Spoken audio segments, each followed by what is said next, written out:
First couple of questions मिशी भाई is actually कल रात की किंग्स 11 पंजाब और राजस्थान रॉयल्स गेम के बारे में, और राहुल तेवतिया का परफॉर्मेंस। वो आपके हरियाणा और दिल्ली कैपिटल्स के टीममेट रह चुके हैं। काफी लोगों को लगा था कि ये उनकी तरफ से अनएक्सपेक्टेड परफॉर्मेंस है, बट एज ए सीनियर क्या आप इस तरीके के परफॉर्मेंस उससे एक्सपेक्ट कर रहे थे? नहीं, राहुल अपनी बैटिंग पे हमेशा फोकस ज्यादा करता है, क्योंकि बैट्समैन ठीक है वो। और जिस तरह का कल उसने इनिंग खेला है कि ये आने वाले हमारे हरियाणा के लिए बहुत अच्छी बात है। और मैं चाहूंगा कि वो ऐसे ही और अच्छी परफॉर्मेंस करता रहे आने वाले टाइम पे। और थोड़ा बहुत एक्सपेक्ट था कि वो ऐसी एक इनिंग खेल सकता है, बट जिस तरह की इनिंग खेली उसने कल, हम लोगों को भी इतनी उतनी उम्मीद नहीं थी। बट ये है कि वो बैटिंग जरूर करता है, बट ऐसी उम्मीद नहीं थी कि ऐसी इनिंग खेल जाएगा। हो सकता है कि कई बार होता है कि आपका फोकस इतना ज्यादा हो जाता है कि आपको जैसे आप चाहते हो कि वैसा चीजें हो रही होती हैं। और वो एक ऐसी इनिंग थी कि ये इनिंग बार बार देखने को नहीं मिलती है मेरे हिसाब से। लेकिन I think one of the best inning of his life right now. Okay, Tauqeer Ahmed का क्वेश्चन है ये। रिपोर्ट्स है केन विलियमसन का अभी फिट होने का, और पॉसिबिलिटी है कि वो हमारे दिल्ली कैपिटल्स मैच के लिए वो खेले। क्या उनके लिए कोई खास प्लानिंग होगी? बिल्कुल, प्लानिंग तो नहीं उनके लिए भी नहीं, पूरी टीम के लिए, सारे बैट्समैनों के लिए प्लानिंग होती है। और अगर वो आते हैं तो वैसे भी मैंने जैसे पहले अपने और भी इंटरव्यूज में कहा है कि कोई भी टीम यहाँ पे हम हल्की नहीं लेके चलते, क्योंकि आपको सबको पता है कि एक प्लेयर मैच चेंज करता है। जैसे कि आपने कल की बात करी है, राहुल तेवतिया का एक ओवर जो उन्होंने 5 छक्के लगाए, वहीं से गेम एकदम चेंज हो गया। तो हम किसी भी प्लेयर को, किसी भी टीम को बिल्कुल भी हल्के में लेके नहीं चलते हैं, और पूरा प्लानिंग करते हैं। इवन की बॉलिंग, बैटिंग, बॉलिंग और बैटिंग बैट्समैनों को लेके स्पेशली प्लानिंग होती है। और मेरे हिसाब से मुझे लगता है कि अगर वो आते हैं तो प्लानिंग, अगर नहीं भी आते तब भी हम उनके लिए प्लान करते हैं कि उनके लिए क्या बॉलिंग डालनी है, कैसे क्या प्लान करना है, क्या फील्डिंग लेनी है। अगर वो आ रहे हैं तब भी प्लानिंग होती है, और नहीं आ रहे हैं तब भी प्लानिंग होती है। ओके, एक तो सवाल है actually about Ricky as a coach. So वो सवाल है कि ऐसे क्या क्वालिटीज है रिकी पॉन्टिंग में जो उनको एक बेहतरीन कोच और एक बेहतरीन मैन मैनेजर बनाते हैं। सारे हमारे जो प्लेयर्स हैं बहुत बहुत प्रेज किया है, और उनकी जो कोचिंग एबिलिटीज हैं उसके बारे में बात किया है। उनका क्या ग्रेटेस्ट स्ट्रेंथ है आपके हिसाब से? आई थिंक मेरे को लगता है कि इतने साल खुद क्रिकेट खेले हैं तो उनको सबसे अच्छी चीज क्या है कि उनको सबकी मेंटालिटी का पता है कि किससे कब और कैसे बात करनी है, जो वो बहुत ही इंपॉर्टेंट होती है। कि कई बार आप, कोई प्लेयर लो है या कोई बहुत ज्यादा ओवर कॉन्फिडेंस हो रहा है, तो उसको बताना कि ओवर कॉन्फिडेंस नहीं होना है। कई बार कोई प्लेयर लो लो हो रहा है बहुत ज्यादा, तो उसको बूस्ट अप करना, उसको बोलना कि क्या बोलना है क्या नहीं बोलना है।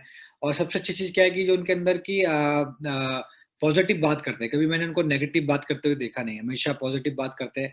और जो टीम का माहौल एज एन कोच, कई बार क्या होता है, क्या वैसे इतने बड़े प्लेयर जब आते हैं टीम में तो कई बार प्लेयर प्लेयर कभी चुप हो जाते हैं। ऐसा कुछ नहीं, वो खुद ही जॉली हैं और बात करते रहते हैं, उससे मजाक करते रहते हैं, विच इज वेरी नाइस। एक यही एक मैनेजमेंट करने का तरीका होता है। और मैं भी उनसे कई चीज जब उनके साथ बैठता हूँ या बात करता हूँ तो कई चीज सीखता हूँ कि कैसे वो मैनेजमेंट और किसको किस तरह से हैंडल करते हैं। वो एक बहुत इंपॉर्टेंट है, क्योंकि खुद क्रिकेट खेले इतने साल, तो उन्हें पता है कि किसका नेचर कैसा है और किसको कैसे हैंडल करना है।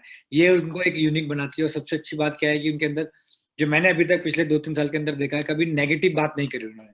कोई नेगेटिव भी हो जाती है तो they doesn't want to discuss कि नेगेटिव कोई चीज हो गई है तो उसको कोई किसी के थ्रू हुई है, तो कोशिश करते हैं कि उसको अलग से जाके कभी भी टीम के सामने ना बोलने की, जो कि उसको बुरा लगे सबके सामने मुझे बोला। ये एक बहुत अच्छी क्वालिटी मुझे लगी, जिसकी वजह से थोड़ा सा उनको अलग माना जा सकता है। राइट। एक क्वेश्चन है अबू धाबी के विकेट के ऊपर। इस ग्राउंड पे हम गए नहीं हैं, प्रैक्टिस का भी मौका नहीं मिला है। क्या डिफरेंट आप एक्सपेक्ट कर रहे हो for tomorrow's match? Abu Dhabi, I think मुझे लगता है कि अभी यहाँ से बैठ के तो हम भी खेले नहीं वहां पे ना, हमने सिर्फ प्रैक्टिस भी नहीं करी इस विकेट पे। तो मैं ये कहूंगा कि जैसी भी विकेट होगी, मुझे लगता है कि अ, थोड़ा सा बैटिंग को थोड़ा सपोर्ट कर रही है विकेट, जो मुझे लग रहा है यहाँ पे जितने भी हम खेले हैं अभी तक, जितने भी मैचेस खेले हैं। क्योंकि थोड़ा सा विकेट में स्लो है विकेट। नॉर्मली जिस तरह से बॉल जाना चाहिए कि स्पीड से पड़ने के बाद वैसा नहीं जा रहा, तो बैट्समैन को थोड़ा एडवांटेज मिल जाता है वहाँ पे। थोड़ा सा टाइम मिल जाता है शॉट्स खेलने के लिए, वो प्लानिंग ज्यादा अच्छी कर सकता है कि यहाँ पे। तो ये है कि ऐसे ही बॉलर का भी है, बॉलर को भी उसी तरीके से प्लान करना पड़ रहा है कि अगर विकेट स्लो है और कैसे, मतलब ये नहीं कह सकता कि टर्निंग ट्रैक है, लेकिन पढ़ने के बाद बैट्समैन को थोड़ा सा टाइम मिलता है बैटिंग के लिए, तो शॉट्स खेलने के लिए, तो उसके हिसाब से प्लानिंग चल रही है। बैट्समैन को थोड़ा सा एडवांटेज मुझे लगा कि ज्यादा है इसमें।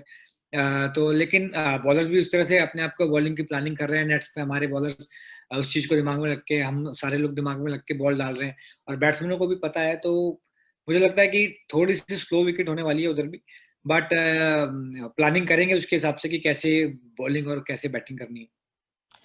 मिशी भाई, इस डिफरेंट काइंड्स ऑफ जो पिचेस है उसमें पेसर्स और स्पिनर्स के रोल कैसे डिफाइन करेंगे आप? जैसे शारजा का जो ग्राउंड है, उसमें लग रहा है कि ये काफी डिफिकल्ट ग्राउंड होगा स्पिनर्स के लिए, सो उस हिसाब से क्या आपको लगता है कि जो दुबई और अबू धाबी वाले मैचेस है वो थोड़े ज्यादा इंपॉर्टेंट हो जाएंगे? बिल्कुल, मुझे लगता है कि दुबई और यहाँ तो हम खेल रहे हैं, लेकिन जो शारजा वाला गेम है वहाँ पे थोड़ा सा और अच्छे से प्लानिंग करना पड़ेगा मुझे लग रहा है, क्योंकि जिस तरह की वहाँ की विकेट और ग्राउंड बहुत छोटा है, तो वहाँ पे प्लानिंग बहुत ज्यादा मैटर करेगी। अगर देखते हैं जिसके जितने ज्यादा अच्छे प्लान होंगे, वो मुझे लगता है यहाँ की इन दोनों जगह की जगह शारजा वाला मैच ज्यादा इंपॉर्टेंट रहेगा हर किसी टीम के लिए, क्योंकि ग्राउंड भी छोटा है। अगर वहाँ पे आप जीतते हैं तो यहाँ पे आप ज्यादा अच्छे से प्लानिंग कर सकते हैं, वहाँ पे प्लानिंग करना बहुत मैटर रहेगा मुझे लगता है। एक दो सवाल है श्रेयस के कैप्टनसी पे और किस तरीके से वो बॉलर्स की रोटेशन करते हैं मैच में। Your thoughts on that? I think अभी तक तो सो फार सो गुड, एकदम अच्छा चल रहा है, और बहुत पॉजिटिव, जैसा कि मैंने हमेशा बोला है, बहुत पॉजिटिव रहते हैं वो। और सबसे अच्छी चीज क्या है कि बॉलर को फ्रीडम देते हैं कि आप क्या फील्ड लोगे, और उनसे डिस्कस करते हैं, विच इज एक किसी भी अच्छे कैप्टन के लिए बहुत ही इंपॉर्टेंट होता है, किसी भी बॉलर को अपने कॉन्फिडेंस देना और उसकी स्ट्रेटेजीज के हिसाब से अपनी फील्ड और स्ट्रेटेजीज बनाना। वो अभी तक तो सब कुछ अच्छा चल रहा है। आई थिंक आने वाले मैचेस में और वो जब करेंगे तो और उनको थोड़ा और अच्छा आइडिया लगेगा, और अच्छा परफॉर्मेंस आएगा उनकी एज एन कैप्टनसी में। आप ना तो सिर्फ दिल्ली के लेकिन आईपीएल के one of the most senior खिलाड़ी हो, and you were one of the first bowlers. ये गल्फ न्यूज से गौतम भट्टाचार्य जी का सवाल है। You were one of the bowlers who first showed leg spin का क्या रोल हो सकता है इस टूर्नामेंट में। कैसे आप लुक बैक करोगे आपके इतने सालों के कंट्रीब्यूशन को? नहीं, मैं तो थैंक यू बोलूंगा इस क्वेश्चन के लिए कि आपने इतना समझा और बताया, बोला, मुझसे क्वेश्चन किया और ये माना कि चेंज किया है मैंने स्पिन में। बिल्कुल ये बात जरूरी है कि आप जब भी T20 में आया, जब भी मैं टीम में आया, तब भी मुझे भी यही बोला गया था कि यार लेग स्पिन का गेम नहीं है, ये है वो है, बोला गया। तो I always up to the, कभी भी कोई चैलेंज ऐसे बोलता है तो मैं और ज्यादा मोटिवेट होता हूँ। तो मैंने कोशिश यही करा कि इसमें ऐसे क्या चीज की जाए जिससे कि लेग स्पिनर की अहम बढ़ जाए इसके अंदर। तो मेरे को एक चीज ये लगा कि इसमें सबसे ज्यादा आप किस चीज में इम्पैक्ट दे सकते हो। जब आप विकेट लेते हो तो मुझे लगता है कि आप दूसरी टीम को हमेशा प्रेशर में डाल सकते हो।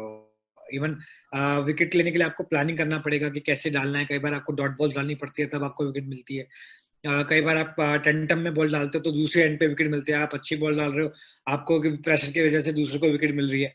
तो ये एक प्लानिंग का हिस्सा है। लेकिन हाँ, ये जरूर है कि सबको ये पता लग गया एक लेग स्पिनर, मैं शुक्रगुजार हूँ सभी ऊपर वाले का और सभी लोगों का जिन्होंने जिन्होंने ये चीज रियलाइज किया कि एक लेग स्पिनर हमेशा विकेट टेकिंग ऑप्शन होता है, और विकेट टेकर जब आप विकेट लेते हैं तो दूसरी टीम पे ज्यादा प्रेशर बना सकते हैं। ये नहीं कहूंगा कि मैं दूसरों को ये नहीं बोल रहा कि वो विकेट रोकने के लिए या डॉट बॉल डालने के लिए बॉल डालते हैं। मैं ये कहूंगा कि आप विकेट लेते हैं तो हमेशा दूसरी टीम पे ज्यादा प्रेशर डाल सकते हो। लेग स्पिनर के पास थोड़ी सी और उसे ज्यादा वैरायटीज होती है, इसलिए विकेट मिलने के चांसेस थोड़े से ज्यादा होते हैं। लेकिन उसके लिए आपको मेहनत करनी पड़ेगी, और जो आपको वेरिएशंस करनी है उसके अंदर आपको एक्यूरेसी लानी पड़ेगी। तो वो चीज मेहनत से ही आएगी, और आपको मेहनत जरूर करनी पड़ेगी उसके ऊपर। एक और सवाल है आपके आईपीएल जर्नी के ऊपर, from Shreetama Panda from India Today. उन्होंने पूछा है कि आप सेकंड हाईएस्ट विकेट टेकर हो इस टूर्नामेंट के, क्या आपको अभी भी लगता है कि आप अंडररेटेड हो? पता नहीं है, मेरा काम सिर्फ यही है कि मैं क्रिकेट खेलता हूँ, और ज्यादा पहले बहुत ज्यादा सोचता था तो बहुत ज्यादा माइंड डाइवर्ट होता था। तो मैं अपनी बॉलिंग पे अब ज्यादा ध्यान लगाता हूँ और क्रिकेट पे ज्यादा ध्यान लगाता हूँ। उन चीजों पे मैं ज्यादा सोचता नहीं। ऑब्वियसली कि जितना परफॉर्म किया है कि टू बी वेरी ऑनेस्ट कि उस तरह का जिस तरह का वो चीज मिलना चाहिए था वो नहीं मिला, लेकिन कोई बात नहीं। लेकिन मेरी परफॉर्मेंस है, लेकिन सबको पता है कि अमित मिश्रा क्या है, वो इतना ही बहुत है मेरे लिए। लेकिन हाँ, लेकिन मैं ज्यादा चीजों पे ज्यादा ध्यान नहीं देता हूँ, क्योंकि अब क्रिकेट खेलनी है तो अपनी बॉलिंग को इम्प्रूवमेंट करने के लिए, अपनी क्रिकेट को इम्प्रूवमेंट करने के लिए ज्यादा सोचता हूँ, ना कि इन चीजों पे ध्यान लगाता हूँ। मैं अब फोकस सिर्फ क्रिकेट पे ही है, ज्यादा चीजों पे ज्यादा ध्यान नहीं लगाता। Okay. एक दो क्वेश्चंस थे on any update on Ashwin and Ishant. I think ज्यादा बहुत बड़ी मेजर इंजरी उनको नहीं हुई है मेरे ख्याल से। कल उन्होंने नेट पे बॉल भी डाली है दोनों ने, और आई थिंक आज भी वो नेट पे बॉल डालेंगे। तो मुझे लगता है कि will be like come back very soon. बाकी मॉनिटर उनको हमारे फिजियो और कोचेस कर रहे हैं। आज उनका वापस से ट्रेनिंग सेशन है, और आज वो बॉल डालेंगे तो उसके बाद आई थिंक, मुझे नहीं लगता कि इतनी बड़ी कोई इंजरी है कि वो एक और मैच मिस करेंगे आई थिंक। ओके। एक और सवाल था ये, सनराइजर्स हैदराबाद जो है, उन्होंने अभी तक जो 2 मैचेस खेले हैं, दोनों रिजल्ट्स उनके खिलाफ गए हैं, अभी तक भी एक मैच नहीं जीत पाए। क्या ये किसी तरीके की एज देगी दिल्ली कैपिटल्स की टीम को, या फिर it will be treated in the same way? देखिए, एज तो जरूर रहता है कि कोई टीम जब हार के आती है तो उन पर प्रेशर थोड़ा सा हमेशा बढ़ता है। और हालांकि अभी स्टार्ट ही हुआ है टूर्नामेंट, तो इतना बड़ा प्रेशर नहीं होगा। लेकिन हमारे पास, हम अपनी बात कर सकते हैं कि हम हमारे पास एक टेंटम बना हुआ है, एक रिदम बना हुआ है कि 2 मैच जीत के आए हैं, हमारा कॉन्फिडेंस थोड़ा हाई है उनसे। तो उसका मतलब ये नहीं है कि हम ओवर कॉन्फिडेंस होंगे, लेकिन कॉन्फिडेंस हमारे अंदर जरूर रहेगा। और कोशिश ये रहेगी, लेकिन अभी भी जिस तरह से मैंने कहा, हम प्लानिंग पूरी अपनी उसी तरीके से करेंगे। हम बिल्कुल भी कहीं भी ये नहीं सोचेंगे कि वो हार के आ रहे हैं या क्या है। बट हमारा जैसे जिस तरह से हमने लास्ट 2 मैचों में प्लानिंग किया, जिस तरह से लास्ट 2 मैचों में हमने अपना एटीट्यूड और कॉन्फिडेंस दिखाया, हम वैसे ही जाएंगे। हम बिल्कुल भी हल्का नहीं लेंगे इस टीम को। All right. I think that's about all the questions we can take. Amit Mishra, thank you so much for joining us, and thank you all for joining us and for your patience. Thank you. Thanks हम a आपके lot and साथ sorry about the late today because of COVID test. हम आपके साथ इसका recording सब आपके साथ शेयर कर देंगे। Thank you so much. Thank you very much. Thanks a lot.